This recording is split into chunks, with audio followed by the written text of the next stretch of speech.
Ang walang kapantay na martial god, unang yugto. Kabanata 1891, Demon Pond. Binalot ni Linfang ang kanyang mga pakpak na pilak sa kanyang sarili, at lumitaw ang kanyang espiritu ng anino. Si Linfang ay naging anino at mabilis na umalis. Kinailangan niyang tanggalin ang malalakas na cultivator ng Ancient Demon Clan. Jumo, bakit mo hinahabol ang taong ito? Tanong ng isa sa malalakas na cultivator mula sa Ancient Demon Clan sa dambuhalang Demon Cultivator, na tinatawag na Jumo. Nagpatuloy silang tatlo sa paghabol kay Linfang. Ang kanyang pisikal na lakas ay hindi kapanipaniwala. Siya ay may kahangahangang kasanayan na nagbibigay daan sa kanya upang linisin ang kanyang katawan. Kung ako at ang iba ay makukuha ito, posibleng maging dakilang emperador tayo gamit lamang ang ating pisikal na katawan. Sabik na sabi ni Jumo sa kanila. Nagliwanag ang dalawa sa katakawan. Sa katunayan, tama si Jumo. Kung may ganoong bagay si Linfang, maaari silang makinabang dito. Sabihin natin sa ating mga tao at hulihin natin siya. Malamig na sabi ng lalaking iyon, at naglabas ng anteng-anteng. Ginamit niya ang kanyang makajos na kamalayan para makipag-ugnayan sa kanyang mga tao. Si Linfang ay mas malayo at mas malayo sa mga taong sumusubaybay sa kanya. Gayunpaman, nagpatuloy si Jumo sa paghabol sa kanya. Hindi na niya makita si Linfang, ngunit hindi niya maalis ang pagsubaybay sa kanya dahil naglagay siya ng imprint sa katawan ni Linfang. Hindi makatakas si Linfang. Minsan, umuulan sa ibabaw ng Milky Way battlefield, ngunit hindi sinubukan ni Linfang na kumuha ng anumang mahalagang bagay. Isang palasyo ang lumitaw sa harap niya sa itaas ng Yellow Springs, ito ay kamanghamanghang. Tumabi si Linfang at pumasok sa palasyo. Sa sandaling iyon, mukhang tuwang-tuwa si Jumo, ngumiti siya sa kakaibang paraan at sinabing, "Napakaswerte namin." Ang lalaking iyon ay nakakagulat na pumunta sa Ancient Demon Island, siya ang magdadala ng sarili niyang pagkawasak. Sinaunan Island. Ang dalawang iba ay nagpatuloy sa paggamit ng mga anteng-anteng upang makipag-usap sa kanilang mga kasamahan, ngunit mukhang nagulat sila. Hindi alam ni Linfang kung saan siya nagpunta. Gayunpaman, nararamdaman niya ang demonyong chi sa lahat ng dako. Ang lugar na iyon ay tila isang paraiso para sa mga cultivator ng demonyo. Nagustuhan ni Linfang ang mga enerhiyang ito. Gayunpaman, sa sandaling iyon, mas maraming tao ang bumangon sa hangin at walang sinabi, itinapon lamang nila ang kanilang mga sarili sa kanya at pinalibutan siya. Napagtanto ni Linfang na napunta siya sa maling lugar. Ang mga taong iyon ay may parehong chi bilang Jumo. Ang sinaunang Demon Clan. Hindi nakaimik si Linfang. Anong masamang pagkakataon? Gayunpaman, si Linfang ay walang takot. Sa Celestial Country, walang dakilang emperador, mayroon lamang mga normal na emperador. Hindi natakot si Linfang na lumaban sa mga emperador. Biglang sumulpat si Linfang ng napakabilis ng kidlat, at isang malakas na lotus ng demonyo ang lumitaw sa kanyang kaliwang kamay. Naglalaman ito ng isang malakas at mapanirang enerhiya ng apoy. Emph. Malamig na ungol ng isa sa mga malalakas na cultivator ng Ancient Demon Clan. Hindi niya alam kung gaano kalakas si Linfang. Malakas ang apoy na iyon, ngunit hindi ito nagdulot ng banta sa kanya. Ang mga tao mula sa Ancient Demon Clan ay napakalakas. Mayroon silang hindi kapani-paniwalang pamamaraan ng sinaunang demonyo, at ang kanilang mga pisikal na katawan ay nalinis na ng lakas ng demonyo.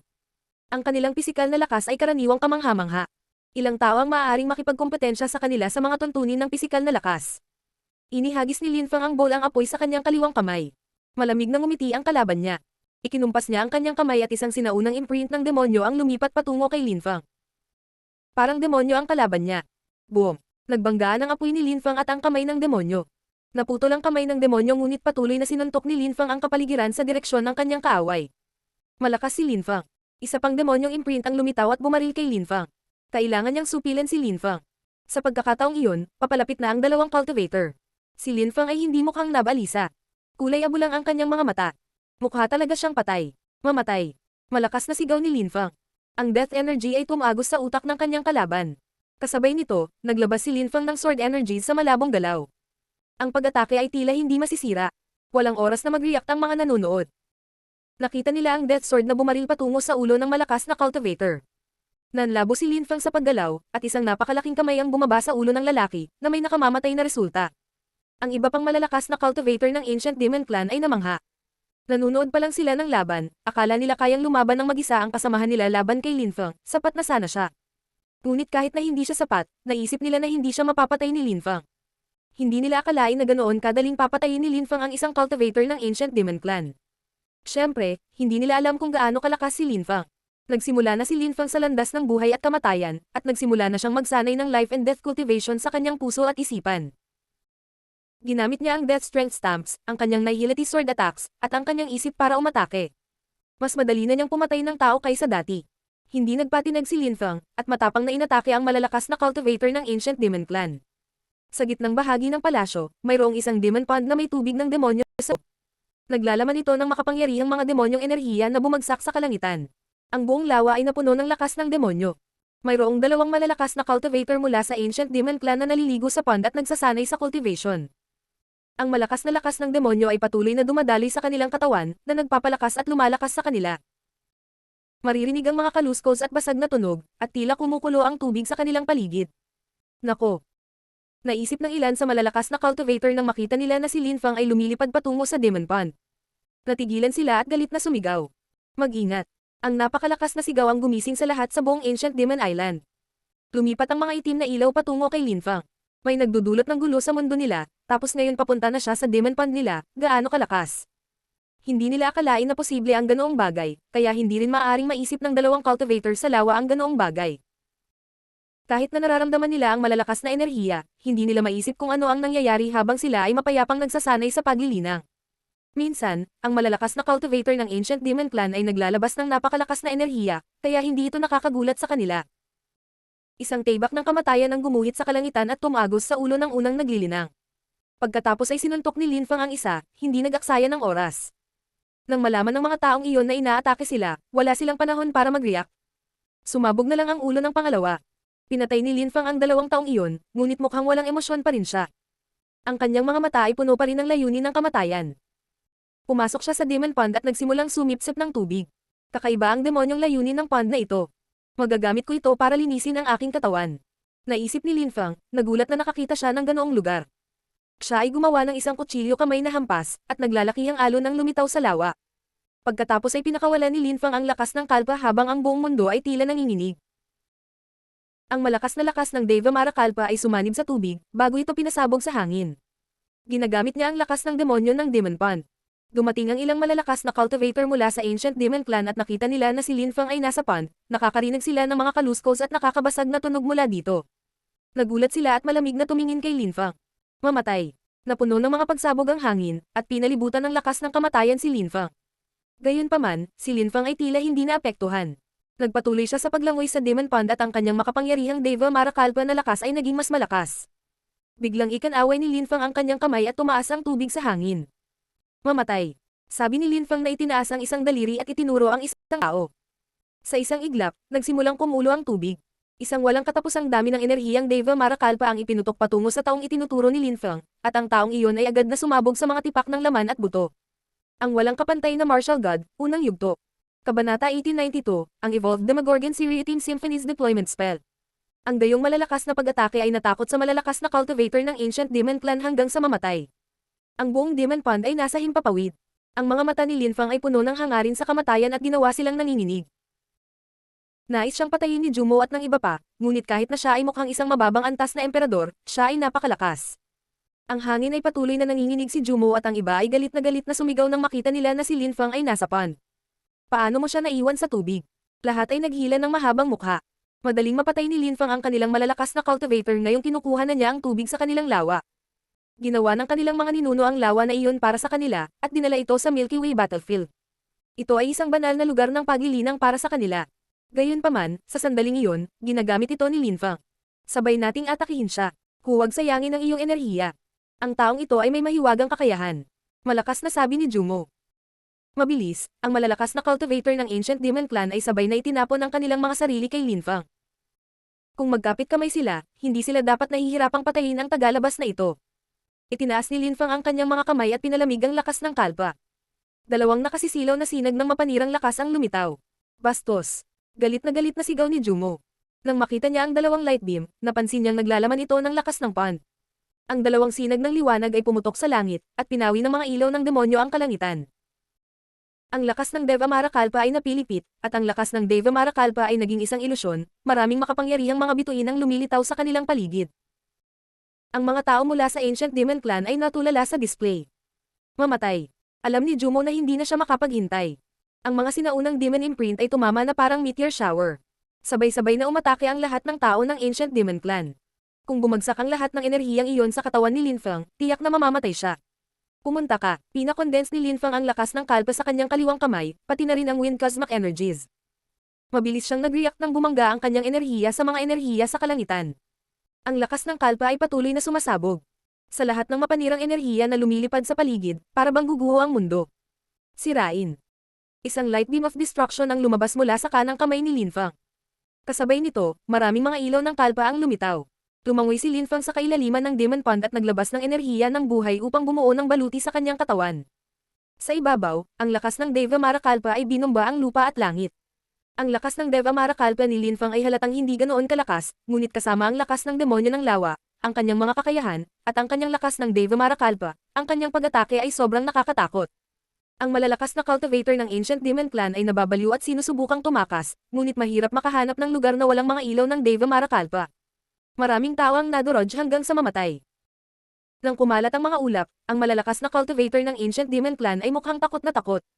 Muling lumitaw si Lin Fang sa ibabaw ng lawa. Muli niyang itinaas ang kanyang mga kamay at muling nag-condense ng lakas ng kalpa. Ang mga cultivator ng Ancient Demon Clan ay nanginginig sa nakita. Bumalik na ba si Ju Xiao? Tanong ni Jumo na nakatingin sa iba. Si Ju Xiao ang pinakamalakas na cultivator ng pangkat ng Ancient Demon Clan sa Milky Way battlefield. Naabot na niya ang pinakatuktok ng Huangqi layer, at napakalakas. Hindi pa, gusto ni Ju Xiao na lumaban sa kabilang panig ng Milky Way. Sagot ng isang clansman. Naningkit ang mga mata ni Jumo. Gusto talaga ni Ju Xiao na pumunta sa kabila. Kahit na makatagpo siya ng isang nakakatakot na malakas na cultivator, hindi ito madaling patayin siya. I-activate natin ang Great Ancient Demon Deployment Spell, at magtipon tayo para patayin siya. Malamig na utos ni Jumo. Kumunat ang noo ng mga tao. I-activate ang Great Ancient Demon Deployment Spell para pumatay ng Emperador. Napakaraming malalakas na cultivator nila, at ngayon gusto niyang gamitin nila ang Great Ancient Demon Deployment Spell. Ang lungkot naman. Ngunit talagang nakakatakot si Lin Fang. At kung hindi nila ito ay activate, sino ang maglalakas loob na pumasok at lumaban kay Lin Fang? Sige. Sabi ng Ancient Demon Clansmen. Ang mga silweta ng 18 tao ay kumikislap at damapo sa 18 magkakaibang posisyon. Pagkaraan lamang ng maikling panahon, 18 ilaw na sinag ang bumangon sa himpapawid, ang mga ulap ng demonyo ay gamulong at tinakpan ang kalangitan. Itinaas ni Lin Fang ang kanyang ulo at pinagmasdan ang lahat. Ang mga taong iyon ay nakakagulat na naiintindihan din ng mga spell ng deployment. Sa hangin, lumitaw ang mga pattern ng demonyo, na parang mga silhouette ng demonyo. Ang mga demonyong enerhiya ay lumitaw mula sa 18 lokasyon mga anino ng demonyo. Nagulat si Lin Fang. Ang mga pattern ng demonyo ay mukhang mga hari ng demonyo, napakamakatotohanan. Napakalakas nila. Isang demonyong silweta ang namuo sa gitna ng deployment spell. Nakakamangha ang enerhiyang binigay nito. Kamandat ang demonyo at itinapon ang sarili kay Lin Fang. Ang kanyang demonyong si Qi ay sinaunang at kakilakilabot. Ikanaway ni Lin Fang ang kanyang mga kamay at pinalalakas ang kalpa, na lumipat patungo sa anino ng demonyo. Dumagundong ang kulog habang nahati ang anino ng demonyo. May isa pang lumitaw at kinasuhan siya. Ang demonyong ito ay may hawak na napakalaking talim, at mukhang makapangyarihan at kahanga-hanga. Mas maraming mga anino ng demonyo ang namumuo, at tila maaari silang lumabas anumang oras. Anong uri ng deployment spell iyon? Malamig na sigaw ni Lin Fang. Ito ay isang deployment spell na minana namin sa ating mga ninuno sa Ancient Demon Clan. Isa itong evolved na bersyon ng Demogorgon Seriatim Symphony, isang all-conquering Demon Emperor ang lalabas at papatayin ka. May oras ka pa para ibigay sa amin ang iyong mahiwagang kakayahan at diskarte. Sigaw ni Jumo pabalik. Kumunat ang noo ni Lin Fang. Ang Demogorgon Seriatim Symphony. Pangalawang beses na niyang narinig ang salitang iyon. Noong ang Netherworld Demon Emperor ay nakipaglaban sa isa pang Demon Emperor, ginamit ng Netherworld Demon Emperor ang 9 Netherworld's Demonic Song at ang isa naman ay gumamit ng Demogorgon Seriatim Symphony, na tinatawag na 18 demonyo.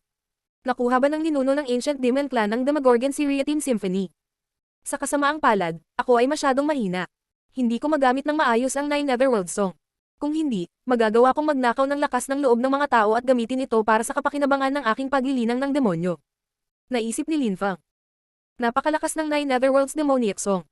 Gamit ang 9 Netherworld's Demoniac Song, maaaring kontrolin ng isang cultivator ang ibang tao at gawin silang inaalihan ng mga alipin. Maaari rin nilang maimpluwensyahan ang estado ng pag-iisip ng mga tao. Noong ginamit ng Netherworld Demon Emperor ang 9 Netherworld Song, lahat ng tao ay naging mga demonyo, kasama na si Emperor Pang. Ngayon na ang clan ay nagkaroon ng isang evolved na bersyon ng Demogorgon Seriatim Symphony, ito ay malamang na hindi ka panipaniwala. Naabsorb na ni Lin Fang ang kabuuan ng Demon Pond, ayaw siyang payagan ni Jumo na umalis kasama nito. Hindi rin niya gustong gamitin ni Lin Fang ang lahat. Mayroon kang deployment spell, maaari din akong gumamit ng deployment spell. Malamig na sagot ni Lin Fang. Bumaba siya sa pond ng demonyo, kumikinang ang mga ilaw ng kalpa sa paligid niya habang lumilitaw ang isang landas sa tubig. Ito ay isang kamanghamanghang tanawin. Pumunta si Lin Fang sa ilalim ng lawa, na napapalibutan ng mga pader ng tubig. Nagsimula siyang magukit ng mga marka, at lumitaw ang pattern ng buhay at kamatayan. Naglabas si Linfang ng immortal at earth energy sa isang lumalakas na bagyo. Ang Demon Pond ay naging kanyang deployment spell territory. Habang nag-uukit ng mga marka, ipinagpatuloy ni Linfang ang pagpapakawala ng lakas ng kalpa, na bumangon at pinatay ang mga demonyong bumababa mula sa langit upang patayin siya. Tinapos ni Linfang ang kanyang life and death deployment spell. Nagsimulang magtipon si Death Chi. Gayunpaman, hindi tumigil si Linfang sa paggalaw. Nagpatuloy siya sa paggawa ng nakakasira na deployment spells. Pagkatapos ng lahat ng iyon, umupo si Linfang na naka-cross-legged at hinayaang damaloy ang tubig ng Demon Pond sa buong deployment spells at sa kanyang katawan. Mabilis siyang nawala sa larangan ng pananaw ng mga angkan. Sa bawat oras na ang kanilang mga demonyo ay tumagos sa tubig, hindi sila babalik, at agad na nawasak. Gayunpaman, ang mga clansmen ay nagpatuloy sa pag-atake sa mga deployment spell ni Linfang at dahan-daang sinira ang mga ito. Ang malalakas na cultivator ng Ancient Demon Clan ay nag-aalala. Nag-enjoy lang si Linfang na nasa Demon Pond. Kasabay nito, nagsimula siyang mag-aral ng mga bagong spells. Siya ay may maraming uri ng lakas, at may celestial evolution na banal na kasulatan na nagpapahintulot sa kanya na baguhin ang kanyang mga spells. Mayroon siyang pamamaraan ng rule, ang panuntunan ng buhay at kamatayan, ang lakas ng buhay at kamatayan. Ang kanyang mga pag-atake ay nagiging mas at mas pasabog. Mayroon din siyang Nihility Sword, at ang kanyang 9 Kalpa Swords.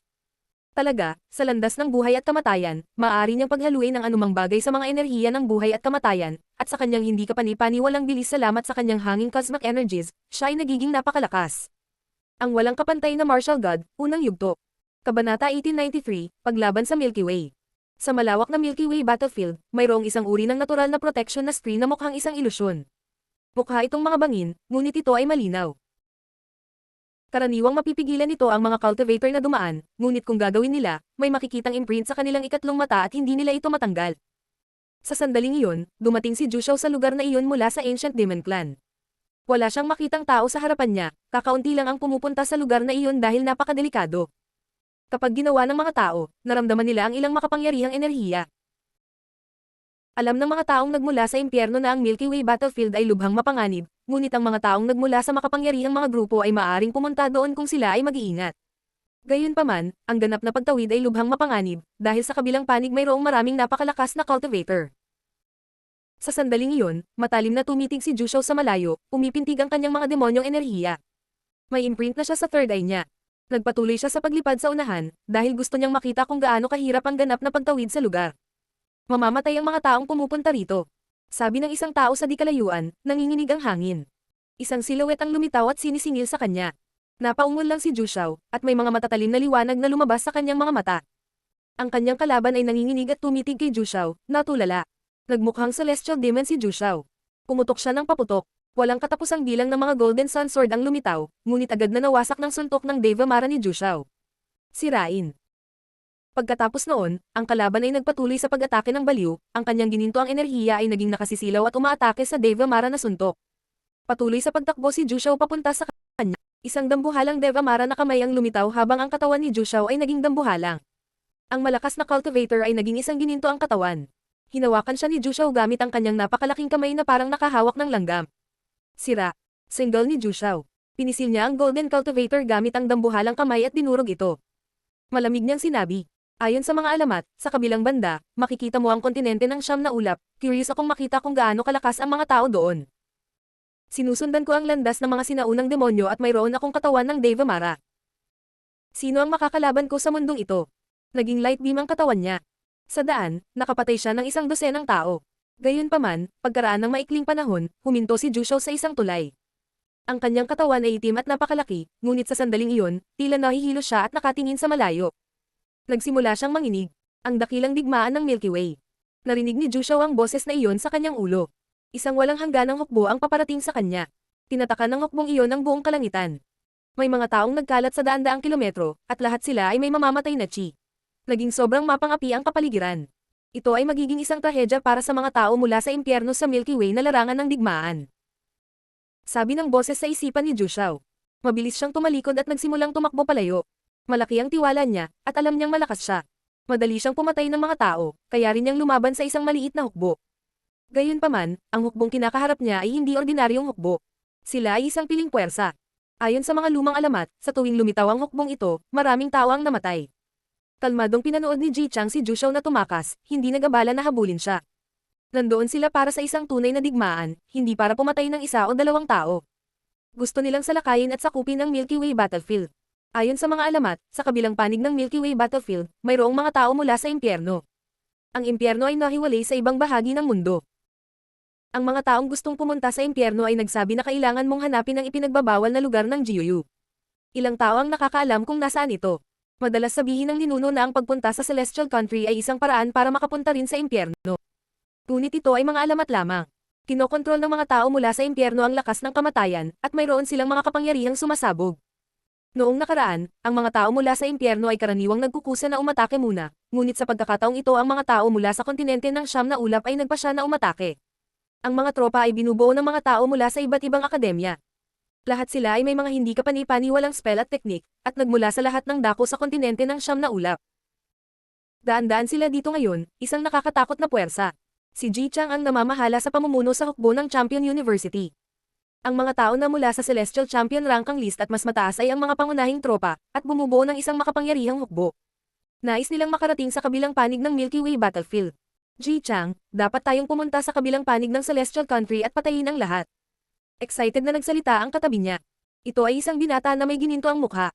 Sa pagkakataong ito, pumunta tayo dito para mag-practice. Ang aming layunin ay ipakita na sa hinaharap, ang mga tao mula sa kontinente ay maaaring lumaban ng sama-sama. Ang mga kakampi natin ngayon ay magiging kalaban natin bukas. Ang aming pangunahing layunin ay upang maging mas malakas pa rin. Sabi ni Ji Chang. Ang buong hukbo ay tumawid na sa protective screen, kaya lahat sila ay may tatak sa kanilang ikatlong mata at itinuring na mga nanghihimasok. Hindi nila may tago ang kanilang mga sarili. Ang ilang malalakas na cultivator mula sa impyerno ay nasa gilid ng malawak na lugar na iyon. Nang makita nilang dumating ang hukbo, natigilan sila at namutla ang kanilang mga mukha nang magsimula silang tumakbo palayo, sinusubukang tumakas. Mamatay. Galit na sigaw ni Ji Chang. Ngayon, magsisimula na silang umatake. Mamatay. Galit na sigaw ng buong hukbo. Napailing ang lahat ng mga boses nila. Isang malakas na chi ang lumabas, at ang ilang tao ay agad na nagsimulang umubo ng dugo. Namutla at desperado silang lahat. Pinuno ng mapanirang lakas ang langit. Ang mga mukha ng mga tao ay kasing puti ng mga papel habang sila ay nagsimulang malunod sa mapanirang lakas. Sa di kalayuan, may mga taong nagtaas ng ulo at napailing nang makita ang nangyayari. Hindi sila makatahimik, at lahat ay mukhang takot na takot. Nakatingin sila sa malayo, tumitibok ang kanilang mga puso. Magsisimula na ang isang mahusay na digmaan sa Milky Way battlefield. Isang malakas na hangin ang nagsimulang umihip. Nayanig ang mga tao sa Milky Way battlefield. Nagsimulang magsitakbuhan ang mga tao para sabihin sa lahat ang nangyayari. Ang ilang mga tao ay hindi naniniwala na maaaring magkaroon ng digmaan sa Milky Way battlefield. Siyempre, may mga taong gustong pumunta at tingnan para makasigurado, ngunit pagkatapos pumunta doon, hindi na sila bumalik. Nakakatakot ang kontinente ng hukbo ng Nine Clouds. Walang humpay nilang pinatay ang daan pasulong. Ang ilang malalakas na cultivator ay nagsimulang magtipon sa gilid ng impyerno at bumuo ng isang hukbo. Gayunpaman, hindi alam ni Lin Feng kung ano ang nangyayari. Sa sandaling iyon, siya ay nasa mahusay na deployment spell ng Ancient Demon Clan. Nahirapan din ang mga tao mula sa Ancient Demon Clan na labanan siya. Sa araw na iyon, biglang bumalik si Zhu Xiao. Mabilis na lumapit sa kanya ang malalakas na cultivator ng Ancient Demon Clan. Ano ang nangyayari? Nagtanong si Zhu Xiao sa Ancient Demon Clansmen nang makita niyang na-activate nila ang Great Ancient Demon Deployment Spell, na nagtataka. Itinuro ni Zhu Mo si Lin Feng sa ilalim ng Demon Pond at sinabing, ang taong iyon ay may mahiwagang pamamaraan at siya ay lubhang mapanganib. Ginamit niya ang lakas ng Demon Pond para salakayin kami. Wala kaming magagawa laban sa kanya, kaya kinailangan naming ay activate ang deployment spell. Ngunit ang kanyang deployment spell ay napakalakas din. Tumingin si Zhu Xiao kay Lin Feng at lumipad patungo sa kanya.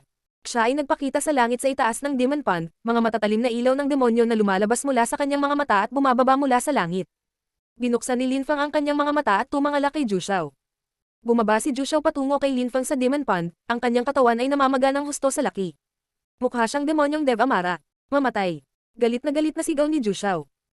Ikinumpas niya ang kanyang kamay at isang makapangyarihang celestial na kamay ang bumaba mula sa langit. Dev Amara Kalpa lakas condensed. Nagpakawala si Lin Feng ng malakas at paputok na pag-atake ng Dev Amara Kalpa. Nagbanggaan ang dalawang kamay, ngunit hindi naputol ang kamay ni Zhu Xiao. Si Zhu Xiao ay naglalakad sa landas ng kaliwanagan, siya ay isang hindi kapani-paniwalang demon cultivator at may katawang Dev Amara. Siya ay hindi matatalo. Malamig nang inisya ng Ancient Demon Clansmen. Sa pagkakataong ito, kailangang patayin ni Zhu Xiao si Lin Feng. Ang walang kapantay na martial god, unang yugto. Kabanata 1894, Pagkupot ng lakas. Daw kapangyarihan. Si Lin Feng ay natulala. Naramdaman niya ang ilang kapangyarihan ng daw sa pag-atake ng kamay ng demonyo. Nakakatakot ang antas ng lakas na iyon. Kahit na ang ilang dakilang emperador ay hindi pa alam kung paano gamitin ang kapangyarihan ng Dao. Naunawaan ni Linfang ang mga pangunahing bagay sa landas ng buhay at kamatayan. Maaari na niyang iakma ang kanyang Nihility Sword Scriptures sa kanyang life and death cultivation, at madali niyang napatay ang mga high-level na emperor gamit ang kanyang kapangyarihan. Sa pamamagitan ng mga selyo ng buhay at kamatayan, ang kanyang mga pag-atake ay mas nakakatakot. Ngunit kung walang kapangyarihan ng Dao, mahirap patayin ang mga magiting at mahuhusay na mataas na antas na emperador. At ngayon, lumitaw ang isang demonyong silweta. Siya ay may sariling landas, at ang kanyang mga pag-atake ay naglalaman ng mga thread ng kapangyarihan ng Dao. Naglabas si Linfang ng Kalpa Sword na sumipol habang tumutusok ito sa hangin. Ang kamay ng demonyo ay naputol ng Kalpa Sword, na ikinagulat ni Zhu Xiao.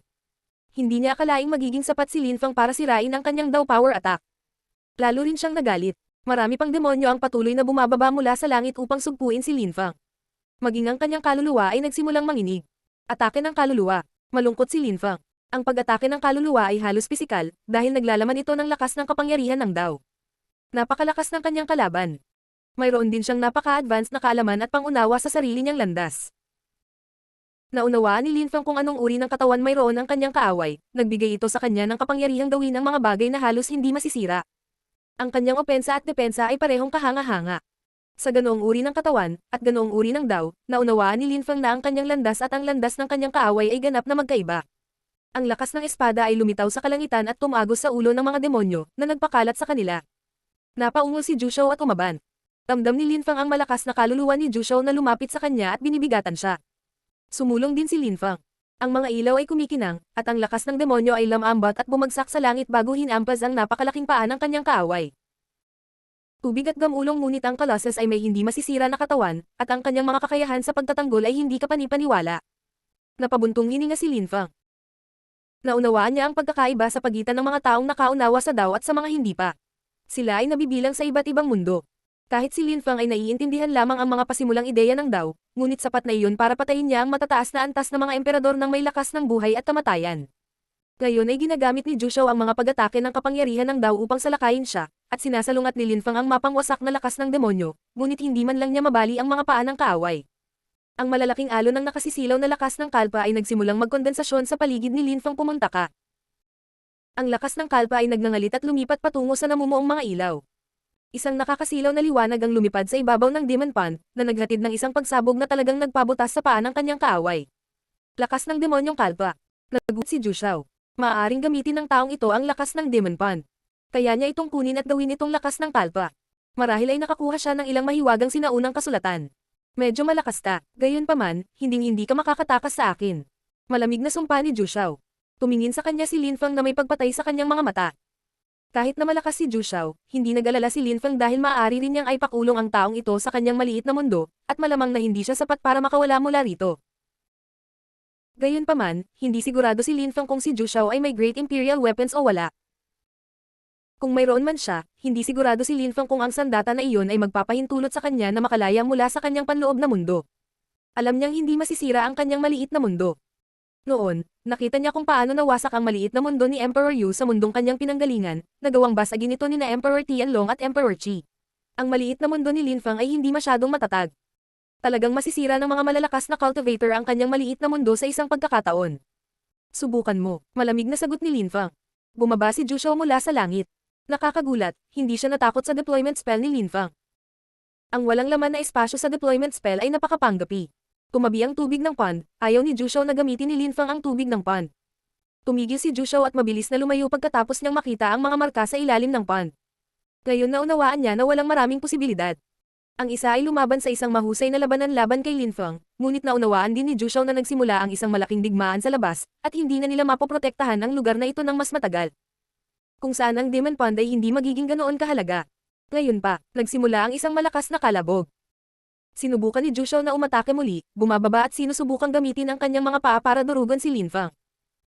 Ang mga mata ni Linfang ay kumikinang, at ang mga marka sa ilalim ng kanyang mga paa ay nagsalbong. Ang lakas ng buhay at kamatayan na taglay nila ay hindi kapanipaniwala habang ang deployment spell ay na-activate. Kasabay nito, biglang nawala si Linfang, naging anino. Gusto niyang atakihin si Zhu Xiao sa ibang anggulo. Empty Space Teleportation Deployment Spell. Napahanga si Zhu Xiao. May nakita siyang silhouette na papalapit sa kanya. Ang silhouette ay naging 2 at pagkatapos ay 3 at pagkatapos ay higit pang mga clone. Mukha silang totoo lahat. Galit na sigaw ni Zhu Xiao. Isang malakas at mapang-ipang pag-atake ng alon ng kaluluwa ang lumabas, at ang mga clone ay nagsimulang magkahiwa-hiwalay. Gayunpaman, sa sandaling iyon, ang isa sa mga silhouette ay napakabilis at may nakasisilaw na marka sa ilalim nito, mga banal na marka. Sumpa, mamatay. Ang mga mata ni Linfang ay napuno ng nakakatakot na enerhiya.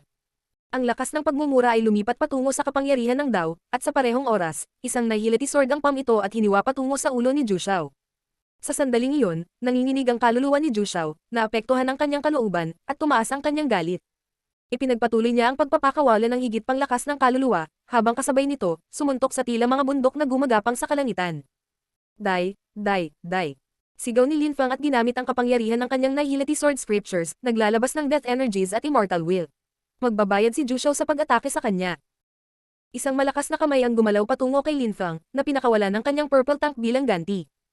Ipinagpatuloy ni Linfang ang pagpapakawala ng mga sword energies na tumaas sa kalangitan, na sinasalungat ang dumadagandong na dagandong sa hangin.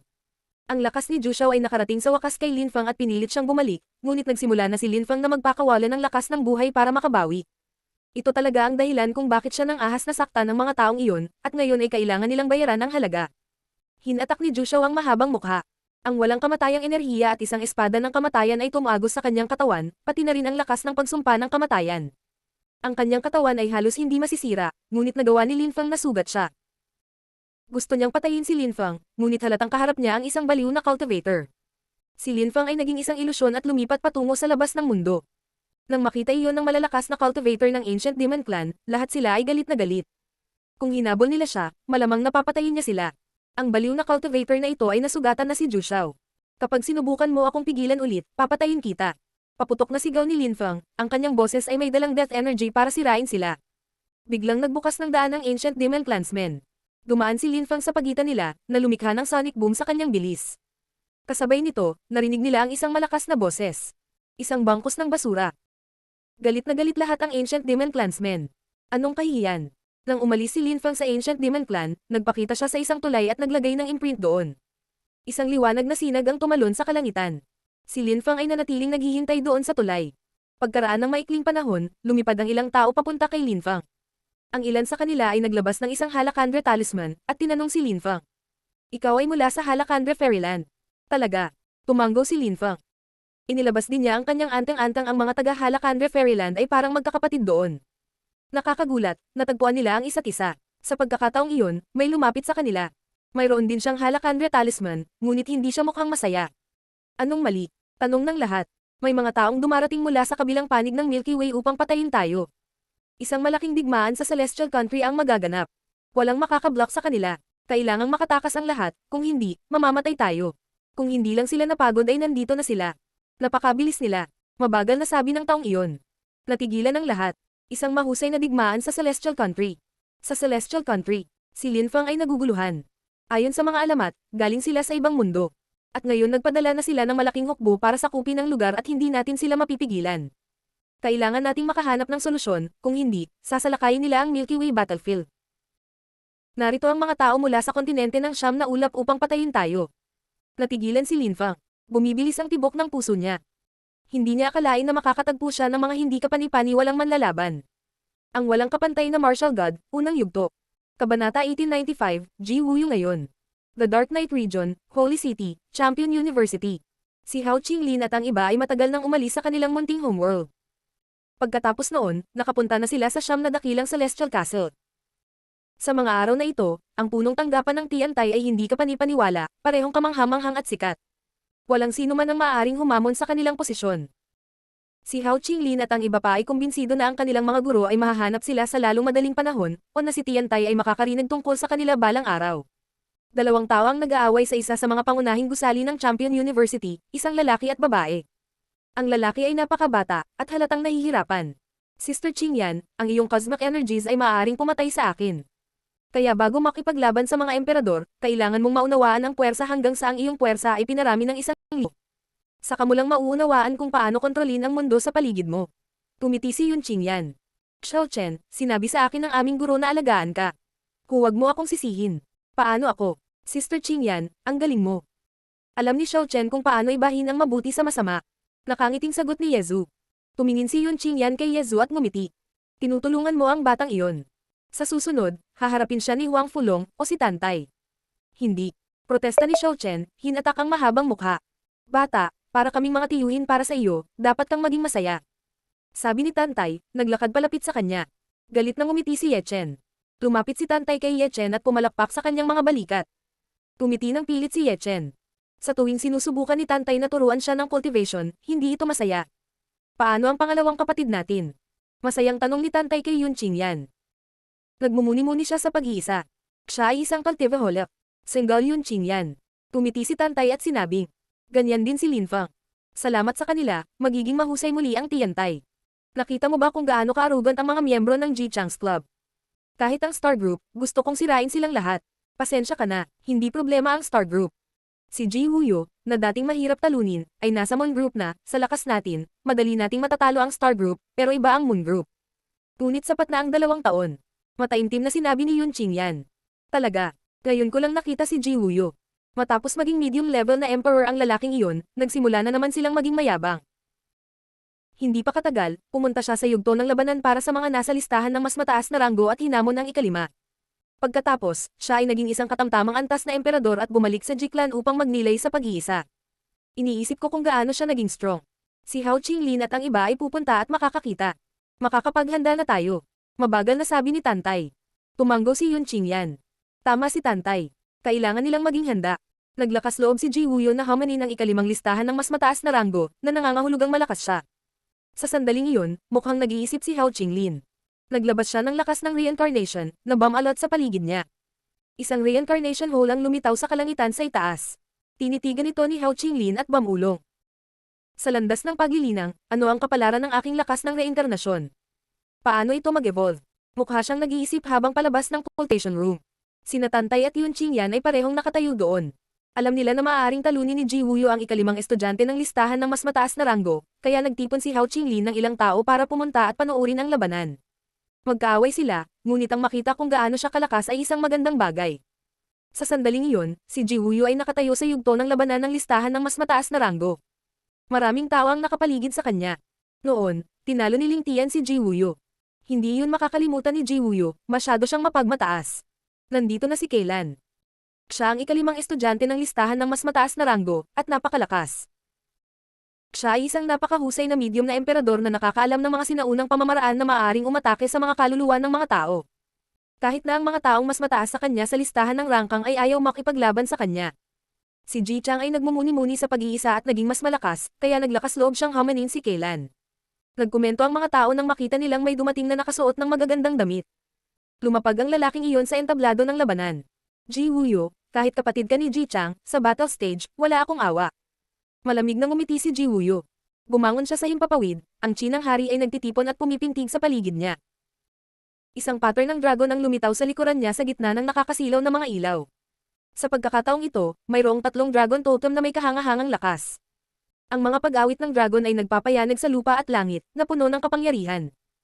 Magay tayo. Kung matitiis mo ang una kong pag-atake, ituturing namin itong pagkawala ko. Pagmamalaki ni Ji Wuyo. Malamig na sagot ni Kailan, noon, natalo ka na parang walang kwenta, at ngayon ay naglakas loob kang kumilos ng mayabang. Nang marinig ni Ji Wuyo si Kailan, tumingin siya sa kanya na may murder sa kanyang mga mata. Ang kanyang mga dragon ay umaatungal na galit, tumugon sa kanyang damdamin. Lumitaw ang mga landas sa likod ng mga dragon sa kalangitan.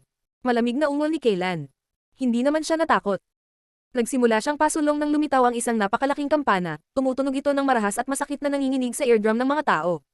Kasabay nito, ang imprint ay bumaril kung saan-saan at bumangga sa mga dragon ni Ji Wuyo. Sira. Single ni Ji Wuyo. Nagkaroon ng kislap ng kulog, at ang mga imprint ni Kailan ay naputol, ang chi ay dumadaloy sa bawat direksyon. Ang ekspresyon ng mukha ni Kailan ay lubhang nagbago. Paano nangyari iyon? Malinaw na mas malakas siya kaysa kay Ji Wuyo, bakit nasira ang kanyang enerhiya?